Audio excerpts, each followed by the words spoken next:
how to mold our life to become more spiritual so that our consciousness gets raised. See, as long as our consciousness is always focused on what we don't have, we remain in a negative state of consciousness. But once we start counting our blessings, that will reorient our consciousness to become more positive once again. When we are Kritagnya for the sunlight, for the moonlight, for the fire of digestion, then you are forced to wonder who is blessing us with all these things. It is a continuing appreciation of that fact and the underlying driver for that benefit to us. We need to approach God with an attitude of service. All knowledge that is given in the scriptures can be divided into three categories: Sambandha Gyan, Abhideya Gyan, and Prayojana Gyan. See, the essence of Vedanta, the conclusion of the Vedas, is given in the form of concise summaries. Just like you provide summary Correct. for every episode. Some of our episodes. Yes.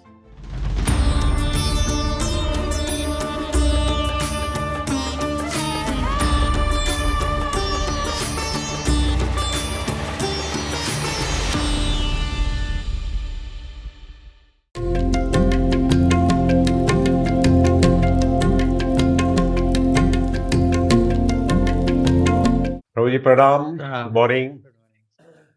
So we finished last time somewhere halfway into the 15th chapter, and we talked about the eyes of knowledge, the Jnana Chakshu. And then you ended by saying Krishna will now give us another very interesting tip in the subsequent verses. Again, I will give you a confidential information.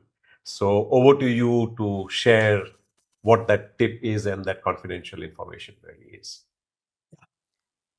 So, as we are discussing in the 15th chapter, Krishna says, Yatanto yoginaschainam pashyanti atmani avasthitam, yatanto hopi akratatmano nainam pashyanti achetasaha. The endeavoring transcendentalists who are situated in self-realization can see all this clearly. All this clearly means the details of how the living entity is actually transmigrating from one form of body to another. But those whose minds are not developed and who are not situated in self-realization cannot see what is taking place, though they may try to. Yeah. So how to actually develop this vision so that we can see spiritual subject matters? In other words, how to raise our consciousness so that we are able to understand all these things better. So, in the future verses, Krishna is going to tell us one very nice thing through which we will get how to mold our life to become more spiritual so that our consciousness gets raised and we'll be able to perceive all the higher realities of life. Correct. In the past, whenever he said that, he seems to always go back to either bhakti or devotion. That's his panacea for everything. Correct. So this is also something along the same lines only here.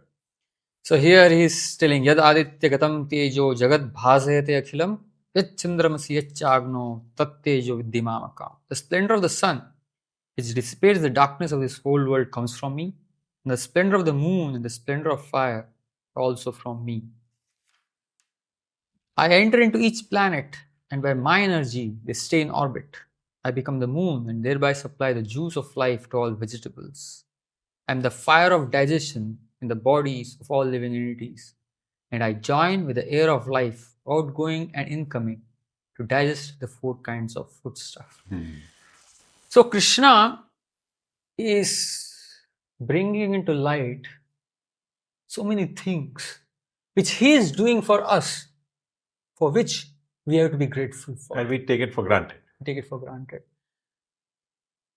The sunlight, the moonlight, the fire of digestion within our own stomach. See, all these things, because Krishna is doing for us, that's why we are able to lead our life. See, everything that we have, the light that is lighting up this room, ultimately the source of this light is also coming from sun only. Correct. See, these verses are supposed to invoke gratitude in us for everything that Krishna is doing for us. Appreciation, basically, of the fact that someone out there has done it. Has done it for us. See, if you remember, when we were in the first chapter, we were discussing about the positives of gratitude. How, when we actually learn gratitude, then we rewire our consciousness to become more positive. Yeah. See, as long as our consciousness is always focused on what we don't have, we remain in a negative state of consciousness. But once we start counting our blessings, then we realize that we have got so many things which we have to be very happy about. Rather than focusing on what we don't have, if we simply focus on what we already have, that will reorient our consciousness to become more positive once again. So that's one wonderful thing that gratitude does. But the concept of gratitude runs even deeper actually. See, in Sanskrit, gratitude has this word called kritajnata. Kritajnata. Krita is what somebody has done for you, and jna means to be aware of it. Knowledge. To remember it. Yeah. To remember what somebody has done for you. So, in English, the word gratitude, you can just say, I'm grateful for the air, I'm grateful for the water I drink. But the word gratitude doesn't explicitly invoke remembering somebody who did something for you. But when you say the word kritajnata, implicit within it is understanding that gratitude involves remembering the person who has done these things for you. So when we are kritajna, then what happens?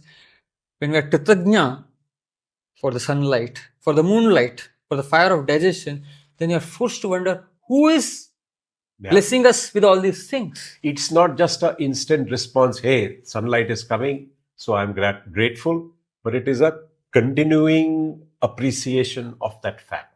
Yes. And the underlying driver for that benefit to us. Yes. Yeah. So we are forced to think, who is doing this benefit to me?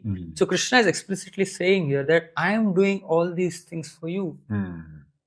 So this kind of gratitude, it changes our consciousness. See, normally in this world, when people turn to God, they turn to God expecting something from God. For example, today we are sitting in Govinda's restaurant. And when people come to restaurant, what do? They place orders. I want this, I want masala dosa, butter dosa, all these things. And then sometimes there's a delay in the waiter supplying. And then you ask the waiter, hey, what time ho gaya, abhi tak aaya nahi. See, this is how people approach God also many times. मैंने मांगा और आपने दिया नहीं. मैंने भेंट भी चढ़ा दिया, सब कुछ कर दिया. Yeah, भेंट भी चढ़ा दिया, मतलब मैंने tips भी दिया है. Correct. Despite before the food itself. Before the food itself, I have given you the tips, but still you are not giving. You still haven't given me anything. Yeah. See, this is the way in which people approach God most of the times, and this approach to God only furthers our consciousness in materialism. Instant gratification. Instant gratification. Actually, we need to approach God with an attitude of service. Actually, see, it's explained that all knowledge that is given in the scriptures can be divided into three categories: Sambandha Gyan, Abhideya Gyan, and Prayojana Gyan. Sambandha Gyan means Sambandha, relationship. What is our relationship with God? What is our relationship with nature? And what is the relationship between God and nature? Basically, these three connections: God, nature, and the living entity. What is the relationship between these three entities? This is what Sambandha Gyan is all about. With the foundation of Sambandha Gyan, then we can go to Abhideya. Abhideya means to connect with these entities with the proper understanding. And when we do it, what is the Prayojana? Uska Prayojan kya hai? What we will experience through reconnecting through all these entities with the proper understanding. So, Sambandha Gyan actually is that we are servants of God. That's our constitutional position. That's our relationship with God constitutionally, that we are servants rather than God being our servant. When we look upon God as an order supplier, we are viewing God as our servant. Yeah, and we've seen this somewhere in the past also. Are we the enjoyers or God is the enjoyer? We tend to believe that we are the enjoyers. We are the masters, Yes. which is probably the incorrect. That's when we have this proper understanding, that's when our spiritual life truly begins. When we understand and appreciate and acknowledge that actually I'm a servant of God and how I can serve. But this consciousness of service gets invoked when there is gratitude. When you actually open our eyes to understand that actually God is doing so many things for me. And they are not small things. They are massive things. Massive. Each one of them is, immense. In itself. We can't live without the grace of God. See, many times we just take it for granted. We eat food. So, what are those 4 things of digestion that he refers to? Why 4 specifically?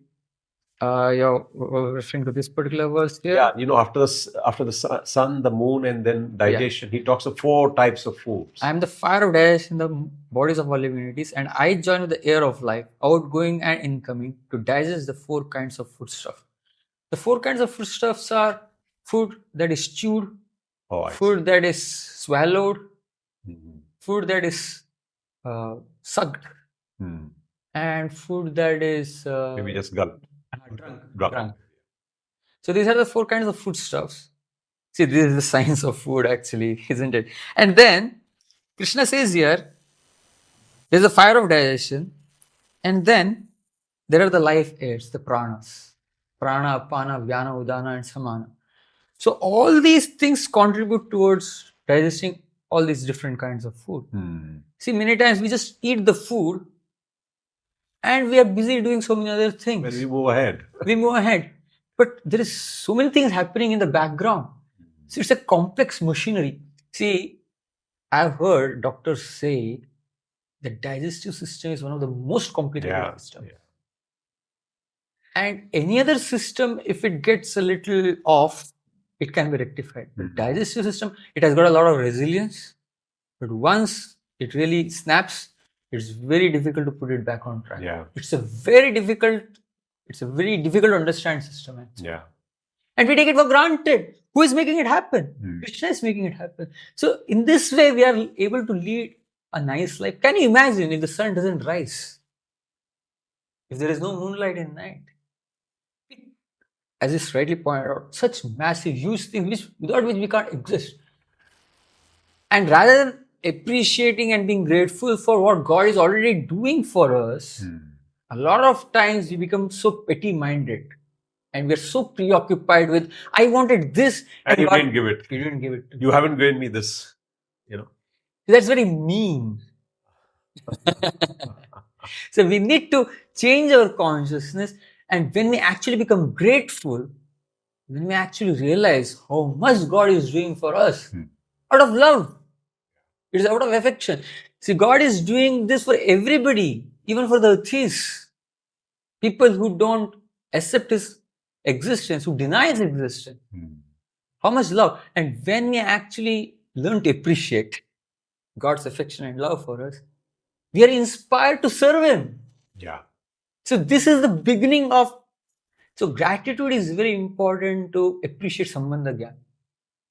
Appreciate that actually our relationship with God is not to expect something from Him, but actually trying to give Him. See, God, anyway, He's going to give whatever we need without even asking. If you simply focus on serving Him, see, in this world, even the masters of this world, if a master is very good, if you're actually dedicatedly serving Him, won't He take care of you? Yeah. See, God is the perfect supreme master. There is a converse also. And then, while you were mentioning, it comes to my mind. If I want something small, then who do I go to? He's my parent. Yeah. So one normally goes back and says, okay, theek hai bhai, you gave me all of this, but I want this. I'm coming to you for that, really. Yeah.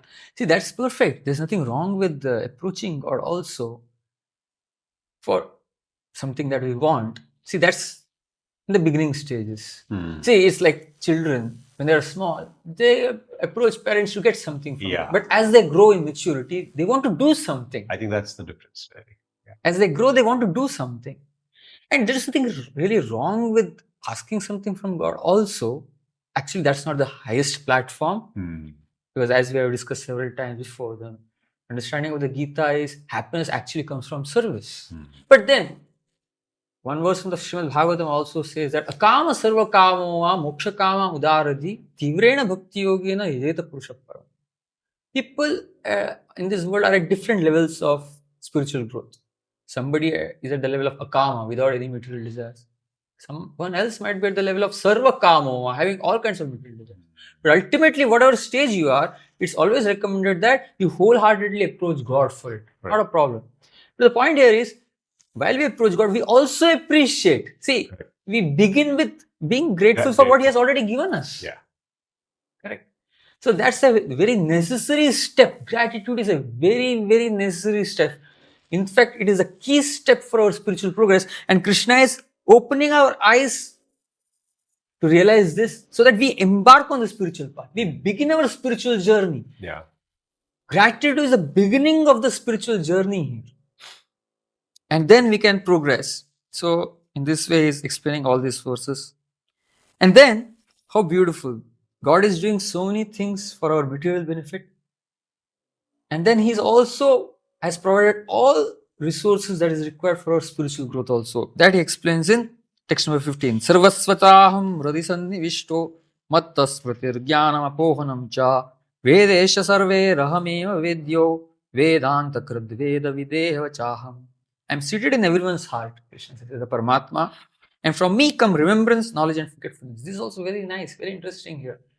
See, we go through so many lifetimes. Suppose we start remembering our past lives, the bad memories of our past life. We can't lead a peaceful life in this world. It's through God's grace that we forget our past lives. And so He's orchestrating everything for our material well-being and spiritual. And spiritual He's going to speak in this particular verse. By all the Vedas, I am to be known. He's provided the Vedas for our spiritual progress. And then he says, indeed, I am the compiler of the Vedanta. As Vyasadeva. Vyasadeva is a literary incarnation of God. He has compiled all the Vedas for the benefit of all living entities. And I am the knower of the Vedas. So it's very interesting. Vedanta krit Veda videha cha. By all the Vedas, Vedescha sarve ahameva vidyo. Through all the Vedas, I am to be known. Very categorically, Krishna is making it very clear that the ultimate purpose of the Vedas is to know me. And then, having spoken about the Vedas, he is going to explain the essence of the Vedas. Now, towards the end of the Vedas, there is something called Vedanta. Vedanta, it is called. The ending part, the summarization. The conclusion of all the Vedanta. And then Vedanta Sutra. Sutra means in the form of aphorisms or formulas.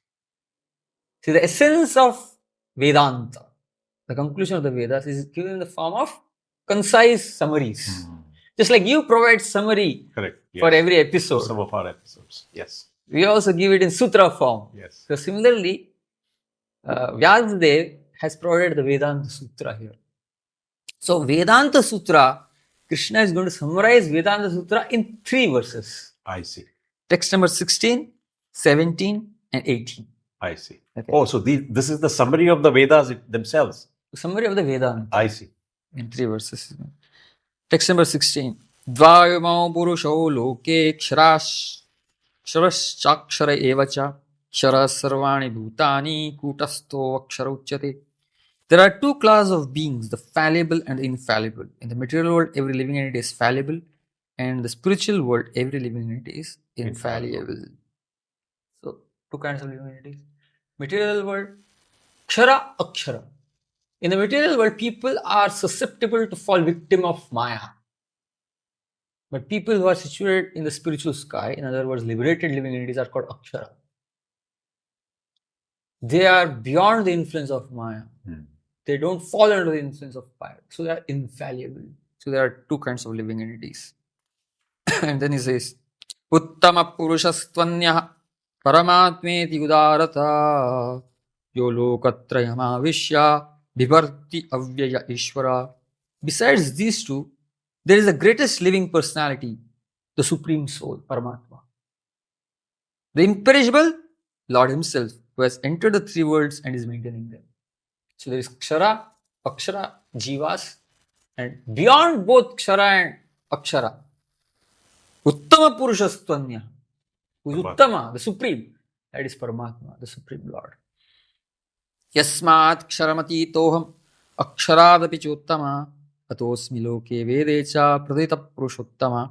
Because I am transcendental beyond both the infallible and the infallible, and because I am the greatest, I am celebrated both in the world and in the Vedas as the Supreme Person. So, this is the essence here. Whether you can be within Maya or you can get out of Maya. And then beyond people who are within Maya and those who have gotten out of Maya is a supreme living entity who is God Himself, who is called Purushottama. See, these words are very significant from a philosophical perspective here. See, Indian theology, people oftentimes they get confused. There's this Advaita school and then there's Advaita school, the Vishishta Advaita school. Why is it? If the Vedas are one, there are why different philosophical understandings to the one Vedas? So I'll take the opportunity to speak a little bit about this. See, at the dawn of Kali Yuga, which is approximately 5,000 years ago, Vyasadeva he compiled all the Vedic literatures. And in the Vedas, predominantly Vedas consist of yajnas. And see, unlike in the present day world, back in the day, people did Vedic rituals as a proper science. And understanding the knowledge, with the knowledge behind, which covered in the past actually. Yeah. The two go together really, Yeah. not in isolation. Correct. See, back in the day, see in today's world, people, when it comes to Vedic rituals, they perform a sacrifice and then they don't really think whether it is done properly, whether it was successful or not. You just assume that it was successful. But when it comes to other transactions that we go through, suppose you transfer some 5 crore rupees to someone else's account. Is it that the other fellow will assume that you have transferred the money? You go and check. He'll check it. He'll make sure that the money has reached him because it's real. Because in the today's world, people really don't have the depth of faith in what they're doing anyways. So they're not really bothered about checking whether it is successful or not. But in the Vedic culture, because they had the depth of faith that what they're doing is real, they wanted to verify whether it's true or not, whether it's right or wrong.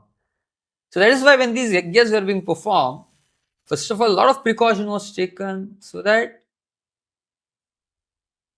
the ceremonies are going on perfectly well. So one group of priests used to chant the hymns, but there would be simultaneously another group of priests who are carefully seeing and observing what is happening. If there is any mistake, they'll immediately point it out.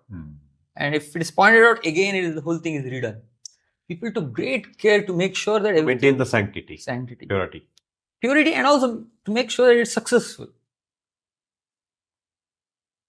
But at the same time, despite taking all these precautions, there's always this little bit of doubt whether was it really successful or not. So that is why in a lot of Vedic yajnas, towards the end, there is sacrificing of animals. The sacrificing of animals is for testing whether the ritual was a success or not. Just like in the modern day world, when a drug is being manufactured, first it is tested on animals before it is tested on human beings. Something along the same line. But of course, modern science just gives pain to these animals.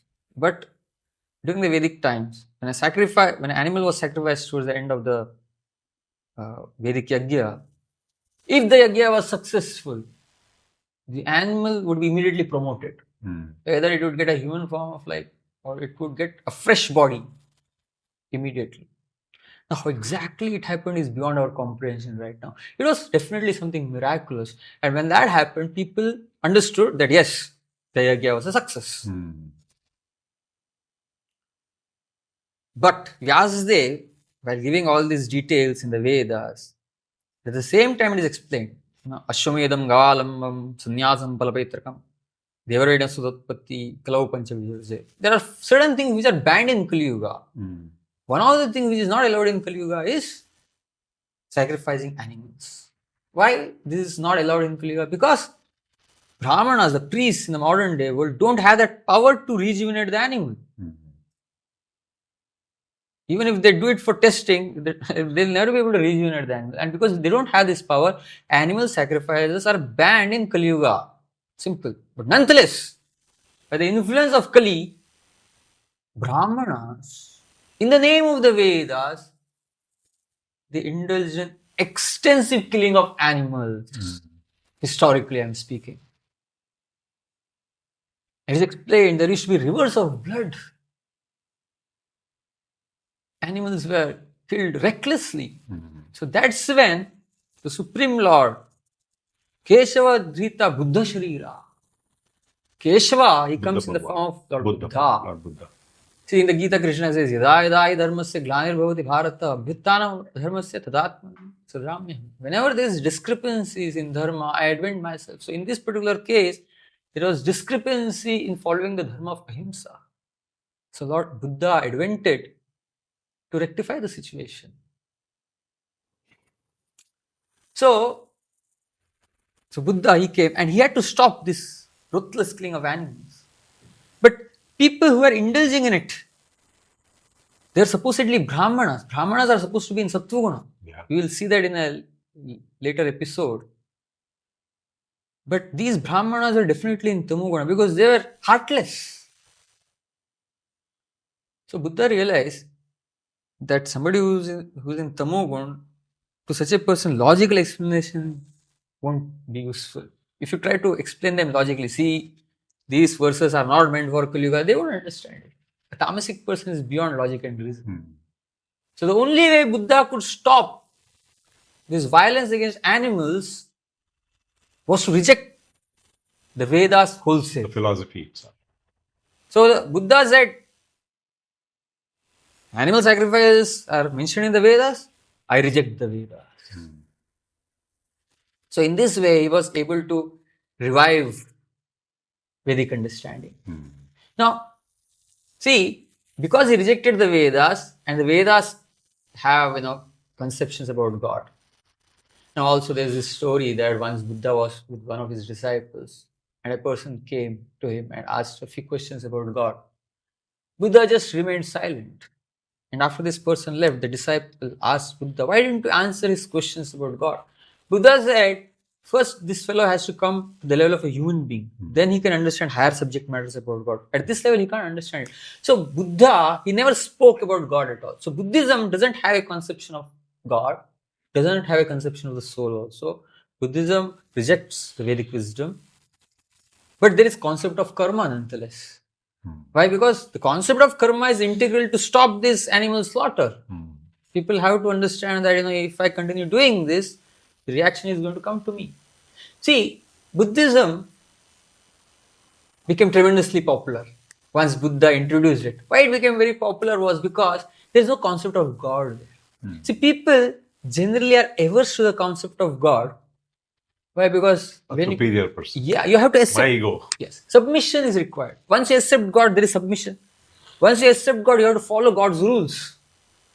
Correct? So it's very convenient to have a system with no conception of God at all. It becomes very difficult to accept a proposition like that. Accept a proposition for the ego. Correct. So that is why Buddhism became hugely popular. Another reason why Buddhism became popular was Buddhism also rejected religious authorities, the Brahmana. And of course, these Brahmanas were corrupt at that time. But in general also, people find it very difficult to accept any authority. First of all, this authority of God. What to speak of somebody who represents God? That authority is very difficult. So Buddhism became hugely popular and it kind of engulfed the entire Indian subcontinent. Now, naturally, Vedas contain formulas for ultimate salvation of the human being, for ultimate perfection, the detailed knowledge. So, there was an express need to revive Vedic wisdom in India, Vedic wisdom and Vedic culture also. So, that's when. Without the negativity of the pure ritual and the sacrifice. Without that. So, Acharya Shankaracharya, that's when he came. So, he took sannyas at the age of 7. And he traveled the length and breadth of the country for a few decades until he left the world when he was just, I think, 32 or 33 years old. And within this short span of time, miraculously, he revived Vedas, he revived the Vedic culture once again within the Indian subcontinent. But then, we should also understand that because entire society was moved so much towards Buddhism, to suddenly bring them back entirely into the Vedic fold would be very difficult. So Shankaracharya took a compromised route. One god at a time. So one thing at a time. So he introduced the concept of Advaita. See, people are very used to Buddhism at that time. And Buddhism is Shunyavad. Zero. Everything is ultimately zero, nirvana. Right? You cease to exist. Nothing exists ultimately. There is zero. So there is no concept of God, there is no concept of the soul, nothing. What Shankaracharya did was, he said the ultimate goal of life is to become one with God. From zero, he brought people to one. Liberation means you become one with God. Ultimately, you are the same as God, Advaita. You are God. You are God. There is no difference between you and God. Because of Maya, you have forgotten that you are God. Now, this interpretation of the Vedas was very appealing for people now, because their problem was acceptance of God, because of which Buddhism was very lucrative for them. Now, when you get this understanding that ultimately I am only God, it's even better than Buddhism now. So my ego is satisfied automatically. Ego is satisfied automatically. So, Shankaracharya, philosophically, he won over the people through Advaita philosophy, and culturally also he did a lot of effort. He introduced Kumbh Mela, one occasion where different Hindu faiths that can come together, because Hindus were minority at that time. And also he introduced the Char Dham Yatra, and he chose the 4 locations very strategically. Badrinath, 4 corners of the country. Badrinath, Rameshwaram, Dwarka and Jagannath Puri. So that when people do this Char Dham Yatra, they're forced to travel across the length and breadth of the country, and then there is cultural unity. So he did the impossible in this way. But then, ultimately, see, there are sections of the Vedas which speak about the oneness of the living entity with God. But then there are also sections of the Vedas which speaks about the difference of the living entity with God. God as a super Lord. Yeah. See, okay, Shankaracharya strategically he focused on only one section, which focuses about the oneness. But what about the other section? Complete understanding of the Vedas, you give weightage to everything. So the future Acharyas, Sripad Ramanuja Acharya, he shifted the focus slowly towards the difference between the living entity and God. That is called Vishishtadvaita philosophy. Yes, living entity and God are one, but still it's qualified oneness. And then Madhvacharya, he said 2. Living entities are completely distinct from God. And he focused on those sections which speaks about the distinction of the living entity from God. But a complete understanding of the Vedas means you give weightage to both these sections. See, you basically understand what each one means. Correct. In what context? In what context. So that's what was done by Sri Chaitanya Mahaprabhu. Achintya Bheda Bheda Tattva. Achintya means it's a little inconceivable. Bheda Bheda, oneness and difference. Simultaneous oneness and difference. So the philosophy is the living entity is simultaneously one with and different from God. Sounds like my quantum qubit. Absolutely. Yeah, along the same lines. At a particular moment, you don't know whether it is here or there. But it is both. It is both. Right? Yeah. So simultaneously one with God and different from God. One with God means what? Qualitatively you are one with God. God is a supreme conscious being. We are also conscious. The quality of consciousness is the same. The quantum is different. Quantity is different. We are infinitesimal, is infinite. It's like the difference between the drop of seawater and an entire sea. The drop of seawater is the same as the sea. Because qualitatively there is oneness. It tastes the same. The chemical composition is the same. But doesn't mean that a drop of seawater is entirely the same as the sea. No. Drop of seawater is a drop. And the seawater is a sea. So, this is a complete understanding. Simultaneously one and different. So, in these verses, Krishna makes it very clear that he is that supreme Lord who is quantitatively infinite. So that's the key tip, really. Yeah. He's talking about. Yes. And then in text number 19 he says, Yo mam evam asammudo janati purushottamam satsarvavid bhajati mam sarva bhavena bharata. Yo mam evam asammudo. One who understands his truth beyond any doubt. Janati purushottamam. Understands me to be Purushottama. Satsarvavid bhajati mam. Such a person knows everything.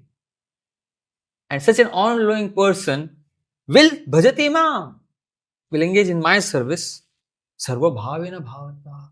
With full devotion. With full devotion, with all his heart. Whoever knows me as the Supreme Personality of God without doubting is the knower of everything. He therefore engages himself in full devotional service to me, a son of Bharata. And then he says, Iti guhyatamam shastram idam muktam mayanagha etad buddhva buddhiman syat kritakrityascha bharata. Iti guhyatamam jnanam. This guhyatamam, the most confidential. This guhya, guhyatara, guhyatamam, superlative. Correct? Guhyatamam jnanam idam muktam mayanagha. And I have spoken to you because you are sinless. Etad buddhva buddhiman syat. Whoever understands this will become wise and his endeavors will know perfection. Such a person is actually buddhiman who understands this. And his endeavors will know perfection. So in this way we have covered the 15th chapter. 15th chapter. And this is the super confidential. This Purushottam Yoga. Purushottam Yoga. That's how we started. With Purushottam. So this particular chapter is called Purushottam Yoga because Krishna is speaking about who is this Purushottam and how we can reconnect with it. Okay. Thank you, Prabhuji. Thank you.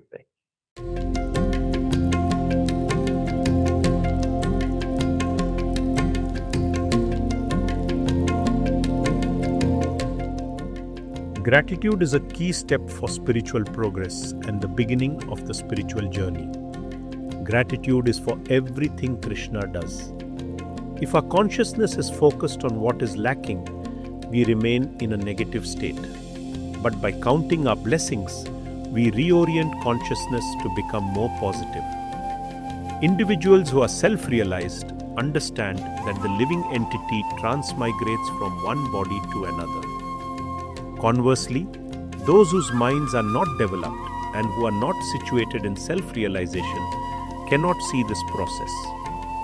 When we are grateful for magnificent things like sunlight, moonlight, and the fire of digestion, we always wonder as to who is providing these benefits. People often approach God treating him as an order supplier or a servant, which only furthers materialism. Spiritual life truly begins when a person acknowledges his constitutional position as a servant of God. Krishna says that he is Paramatma, and from him come remembrance, knowledge, and forgetfulness. The purpose of all the Vedas is to know him. He is the compiler of the Vedanta and the Lord of the Vedas. We discuss two classes of beings, the fallible in the material world and the infallible in the spiritual world or liberated living entities, also called Akshara. Besides these two, we also have Paramatma who maintains the three worlds. Krishna says he is transcendental to both the fallible and the infallible and is celebrated as Purushottama. We also discuss how different philosophical understandings of the Vedas arose. Buddhism arose to stop the widespread killing of animals being practiced in the name of Vedic rituals during the beginning of Kali Yuga. Buddhism does not include a conception of God or the soul, which was convenient for people averse to submission. Advaita, non-dualism. Shankaracharya revived Vedic culture by introducing the Advaita concept that the ultimate goal is to become one with God. appealing to the ego of people who had been immersed in Buddhism's concept of zero. Vishishtadvaita, qualified non-dualism, and Dvaita, dualism. Future teachers like Ramanujacharya and Madhvacharya shifted the focus to the difference between the living entity and God. Achintya Bheda Bheda Tattva, inconceivable simultaneous oneness and difference. This was the complete understanding as presented by Sri Chaitanya Mahaprabhu. We conclude with the most confidential knowledge, that is, one who understands Krishna to be the Purushottama, Supreme Person, is the knower of everything and engages in full devotional service.